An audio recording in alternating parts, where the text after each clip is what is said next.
कहते हैं ठाकुर जी पीड़ा में आ जाते हैं, बीमार पड़ जाते हैं, स्नान करके ठाकुर जी को ज्वर आता है। अब शास्त्रीय दृष्टिकोण से देखें, तत्व की दृष्टिकोण से देखें तो भगवान को कोई पीड़ा नहीं हो सकती, ठाकुर जी कभी पीड़ा में नहीं जा सकते। लेकिन एक पीड़ा है जो ठाकुर जी को सताती है, और वो क्या है? हमारी अश्रद्धा, हमारा अविश्वास, हमारे द्वारा किए गए अपराध, वो भी धाम में आके, तीर्थ में आके, ठाकुर जी के सन्मुख, उससे ठाकुर जी को पीड़ा होती है।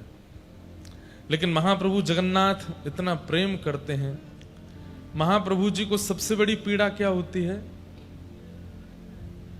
कि कोई श्री क्षेत्र में आने के बाद पुरी में आने के बाद, महाप्रभु जी के दर्शन करने के बाद, महाप्रसाद पाने के बाद, सब वैष्णवों का संग करने के बाद, कथा श्रवण करने के बाद, इतना सब कुछ होने के बाद भी किंचित अविश्वास यदि ठाकुर जी के प्रति उसको होता है तो यह पीड़ा महाप्रभु जी को सताती है। इस क्षेत्र में आने के बाद, इतनी कृपा का अनुभव करने के बाद मेरा कल्याण होगा कि नहीं होगा, ये संशय जो उस व्यक्ति को होता है, ये पीड़ा महाप्रभु जी को सताती है। जलाभिषेक, रथारूढ़ नंद नंदन का दर्शन करने के बाद, इतना सब कुछ प्राप्त हो जाने के बाद भी उसको संशय है, ये पीड़ा महाप्रभु जी को सताती है।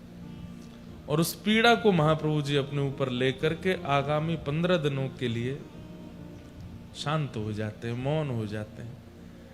और हमारा जो अविश्वास है, हमारी जो अश्रद्धा है, हमारे जो पाप कर्म है, हम जो यहाँ इस तीर्थ में आकर के, इस क्षेत्र में आकर के अशुद्ध क्रिया करते हैं, उन सब क्रियाओं को अपने ऊपर लेकर के उनका उपशमन करने के लिए 15 दिन के लिए महाप्रभु जी औषधि लेते हैं।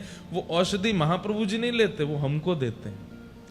आपकी अश्रद्धा दूर हो, आपका विश्वास दूर हो, आपने जो तीर्थ में जाकर के अपराध किया वो दूर हो, उसका नाश हो।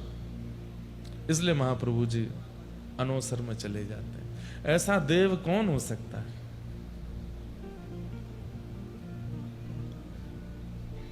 हे कृष्ण द्वारिका वासिन क्वासी क्वासी महाभुज।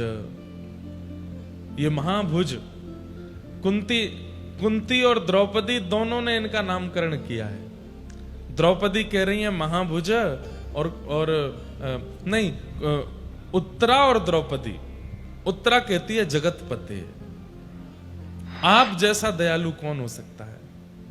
अहो वकीयम स्तन कालकूटम जिगांक्षया पाययदप्य साध्वी लेभे गतिम धातृचिताम ततोन्यम कंबा दयालुम शरणम व्रजेम।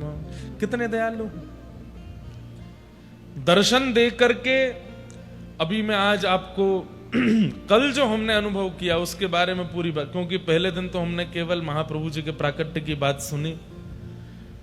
अब महाप्रभु जी के स्नान दर्शन करने से, स्नान वेदी पर दर्शन करने से आदि आदि उसका पूरा महात्मा सुबह से ही पढ़ रहा था।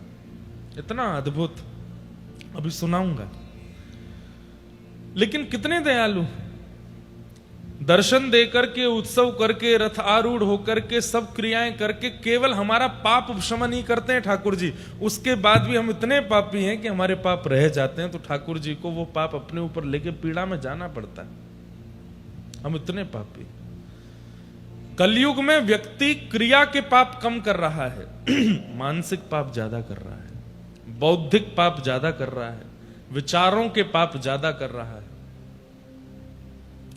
खड़े तो चकानैन के सामने हैं, लेकिन मन में वहां पर भी कुछ ना कुछ असद भाव चल रहा है, तब ठाकुर जी को पीड़ा होती है। और साल भर की हमारी ये समस्त पीड़ाएं जो हम यहां आकर के ठाकुर जी को देते हैं, ठाकुर जी उसको अपने ऊपर धारण करके 15 दिन के लिए अनवसर में चले जाते हैं। आज महाप्रभु जी का दर्शन नहीं है, 15 दिन दर्शन नहीं होंगे। इस विषय में इंद्रद्युम्न राजा पूछ रहे हैं कि भगवान की 15 दिन के अनुसार कैसे क्या नियम होने चाहिए। तब ब्रह्मा जी उत्तर देते हुए कहते हैं, 10 पंच दिनानैवं वासां वर्ण दृष्टितम कर्तव्यम तंत्र किम कर्मम वक्तव्य कमलासन। विशेष रूप से पुरी में निवास करने वाले और श्री जगन्नाथ जी की सेवा करने वाले और जिनके घर में भी महाप्रभु जी का स्वरूप विराजमान है, उनको ये बात ध्यान से सुननी चाहिए। जो लोग लाइव सुन रहे हैं वो भी सुनिएगा। 15 दिन स्नान कैसे होगा, ठाकुर जी की सेवा कैसे होगी, इस विषय में कहते हैं कि बांस पत्र बांधकर, जैसे आज ये पीछे बांस के पत्र बांध करके उसमें जगन्नाथ जी की जगह पर श्री नारायण, सुभद्रा जी के स्थान पर भुवनेश्वरी और बलभद्र जी के स्थान पर श्री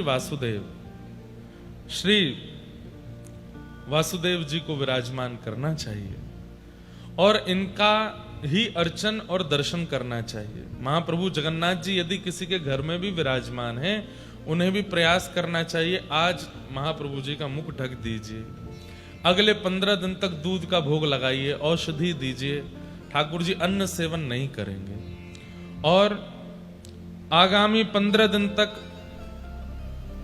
मंदिर का तो नियम है कि अंदर भीतर दीप भी नहीं जलेंगे, लाइट भी नहीं जलती है, ढोल नगाड़े ताशे नहीं बजते, गीत गोविंद का पाठ भी नहीं होता है, कोई भी ऊंचे स्वर में नहीं बोलता, उत्सव नहीं मनाता, सब एक प्रकार से मौन जैसे रहते हैं।